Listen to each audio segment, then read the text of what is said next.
Bonjour, c'est Emma, une bénévole de l'association Les Pattes Oubliées et je suis jointe avec une autre bénévole des Pattes Oubliées, Bianca, qui est en Roumanie.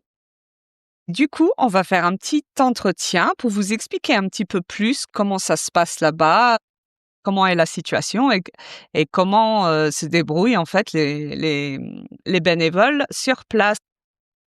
Tout ça, c'est pour essayer de vous motiver un petit peu pour nous aider avec le GoFundMe de Valentina, qui va servir à construire un nouveau refuge. Pour la suite, pour la facilité entre moi et Bianca, je vais passer en anglais, mais normalement, je vais tout mettre sous-titré français. Donc voilà. Bianca, you work with Valentina. You volunteer with Valentina. Yes, Yeah. I do. How long have you been rescuing dogs with Valentina now? Me personally, for about 5 years. 5 years? Yeah. Has Valentina been doing it for longer? Valentina has been doing it for around 8 years. Okay. How would you describe the situation of stray dogs, of just street dogs and just dogs in Romania? This is getting sad. It's a nightmare for us, for animal lovers, which are kind of few people. It's a disaster seeing all kind of innocent souls wandering on the streets without knowing where they are going. They are starving, they are thirsty, they are insecure, they don't have where to sleep, they don't have where to hide. All they know is pavement and rain and darkness and bushes where to sleep. It's a nightmare for us. Yeah, it's horrible. It is. We talk quite a lot on the page about the fourrière mouroir, so like the public shelter or the kill shelters, just so people know what exactly are they and what happens to the dogs when they end up going there. First of all, I don't understand why they are called public shelter. When you say public, you think about something good, but actually it's not.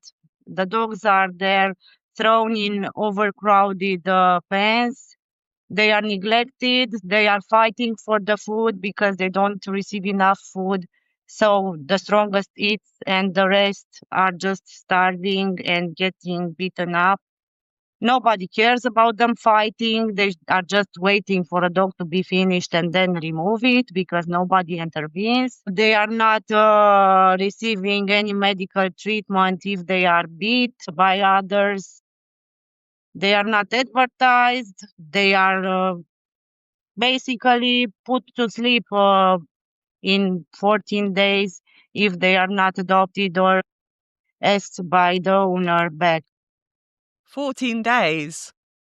Yeah, normally it's 14 days, but it's up God. to them how much money do they need because they get money when they collect dogs, so they have to periodically clean the shelter so they can bring more dogs, for which they take money, which they should neuter, should feed, should vaccinate, should.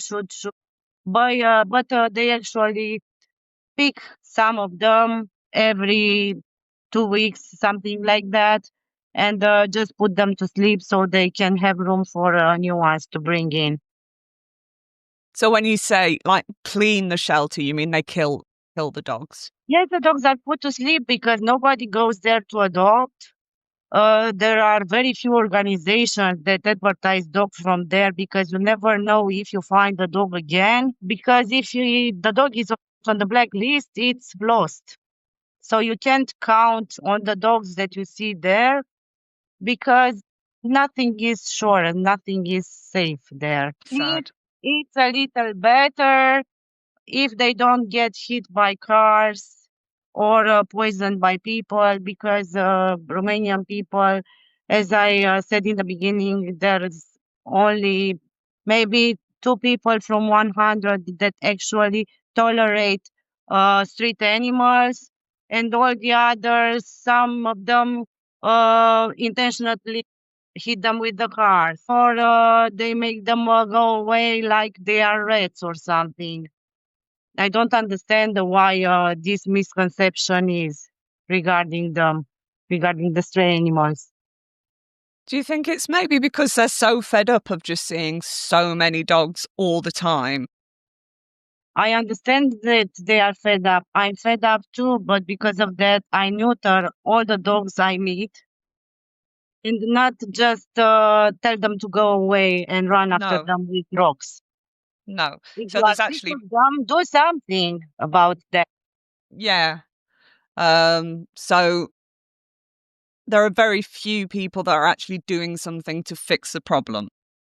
Yeah, too less people, considering the amount of people that don't neuter their dogs, don't keep them in the yards.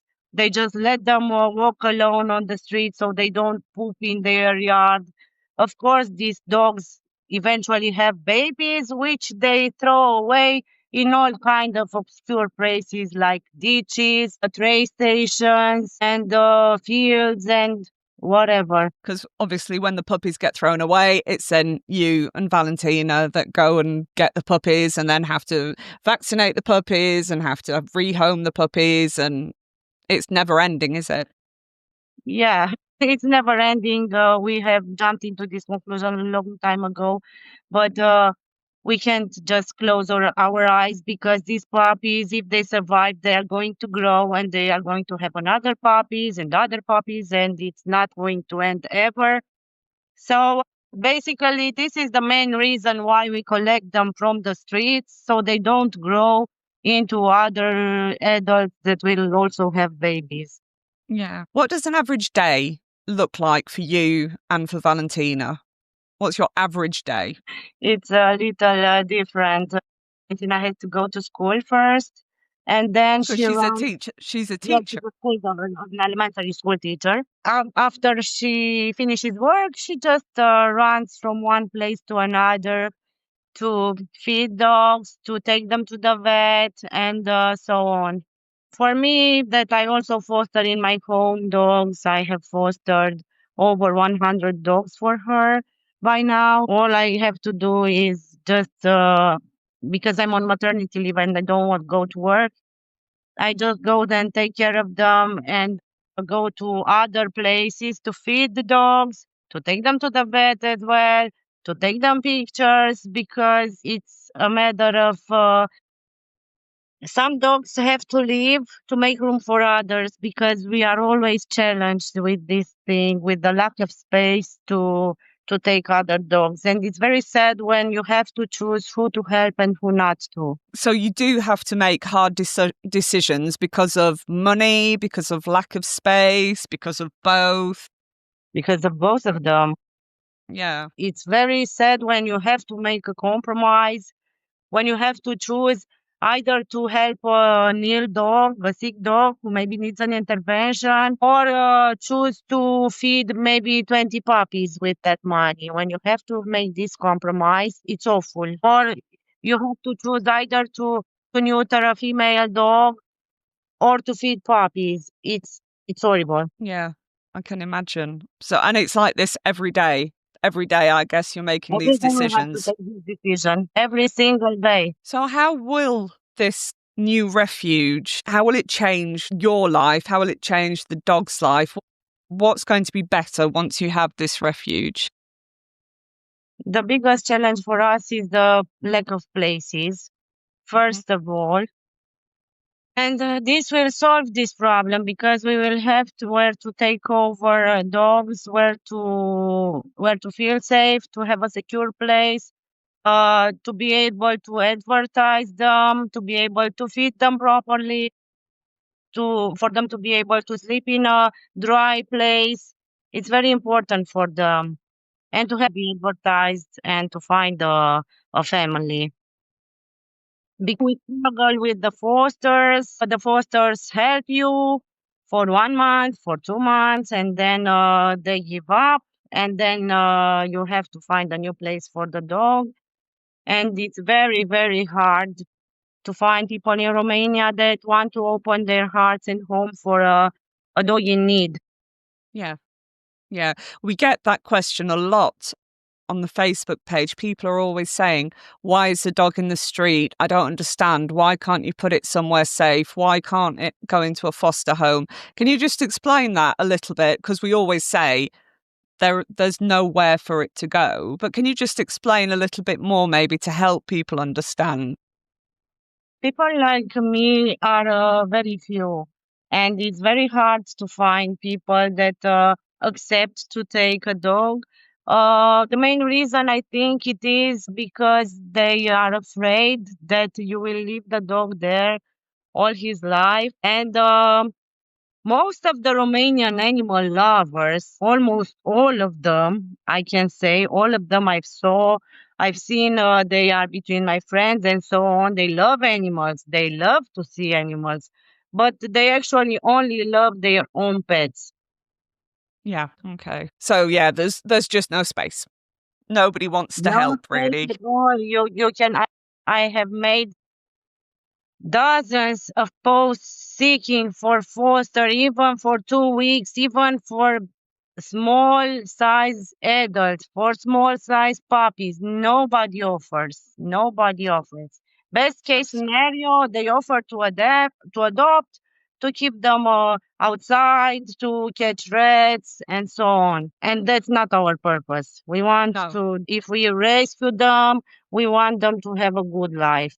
Yeah, of course, of course. So for everybody that's in a different country, especially people in France and in Belgium, who are the main people who adopt from our Facebook page, what would you like to tell them about the reality of rescuing animals in Romania? First of all, I want to thank everyone that has adopted a dog from Romania. I know it doesn't look like a big change, but the dog that you rescue, you change his life forever. I couldn't imagine what life would be for these dogs if you weren't there, the organizations that advertise.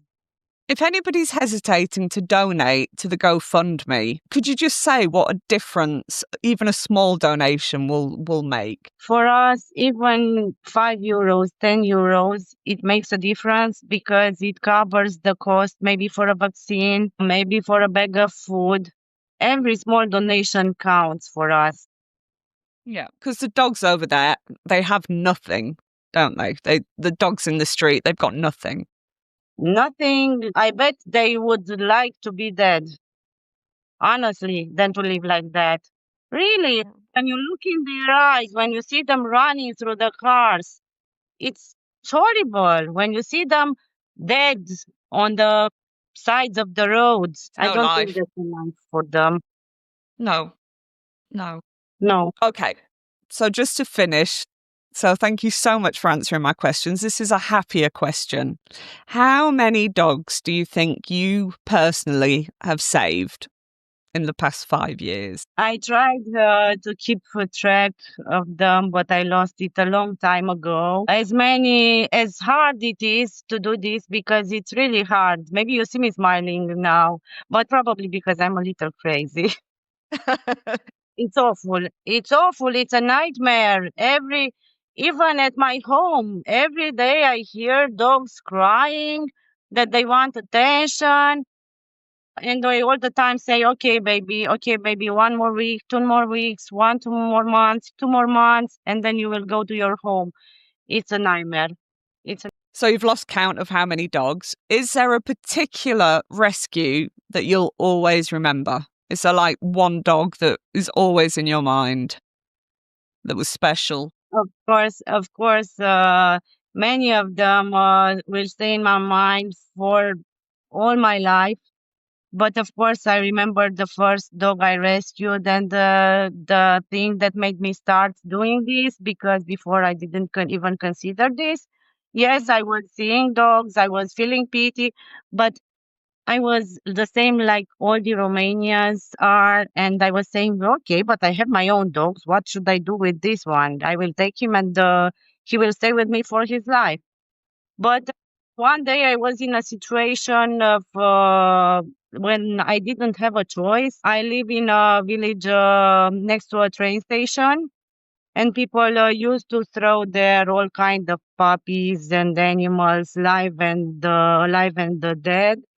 And I have heard the puppies crying like really, really, really, really bad. I ran. I don't know why I ran. I just ran to see what happens. There were 5 dead puppies, and God. one was only bit by the throat by another dog, an Yeah. adult dog. The dog finished the puppies, and only one was alive. He was bit by the throat. He was bleeding, and I was like, okay, what do I do now? The poor dog was yelling when I approached him. He was so afraid. I didn't know what to do. The adult dog was standing next to me, waiting for me to go away so he can finish the last puppy. Yeah. Oh my God. Yeah, it was pretty ugly, pretty nasty. I took my phone, I tried to contact a few organizations. Everybody said, we don't have room, we don't have room, we don't have room. And I called my husband, I said, I'm bringing a puppy home. Period. And of course, I didn't leave him there. I didn't know what I will do with him, but it didn't count for me. I knew that the second I left the place, he would have Would been die. dead. Yeah, yeah. I will always remember that dog. Always, always. The little desperate face of what she has been witnessed. All the other siblings were killed and she was beat by the throat. It was horrible for me. Horrible. And did you keep her then, or did she get rehomed? She got her home pretty easily here in Sibiu, and in 2 years, I found out that the adoptant gave the dog away in an unknown place, probably to stay in a chain and so on. That's the reason why I wouldn't give a dog for adoption here in Romania, even to my mom, to be honest, because Romanian people don't respect dogs at all. I would have to ask my mom all the time. I'm giving the example with the mom, but everybody is the same. Yeah. The dog is ill. Did you take him to the vet? What food is he eating? Because people here feed their dogs with what remains at the table and don't get to the vet with them. Best case scenario when they are almost dying. But Oh. sometimes they don't go at all. At all. Yeah. That's the reason why I don't want to give dogs here. Yeah. I understand. Okay. So it is really, really important that we get this refuge up, safe place for the dogs, and we can keep rescuing more of them, and hopefully it will get a little bit better, maybe. It would mean a lot for us because so many doggies will have the chance to live the life that every dog should have. Yeah. Safe. It's their only chance for a better life. Yeah. Well, okay. Well, I think you've explained that brilliantly. Thank you so much for coming to talk to me tonight. And well, I will speak to you soon because we talk to each other all the time for the dogs. Thank you, Emma. Thank you for everything that you do for us and for the doggies. Thank you to the volunteers, and thank you again to all the adoptants that consider adopting a dog from Romania. All right then. Bye-bye. Eh.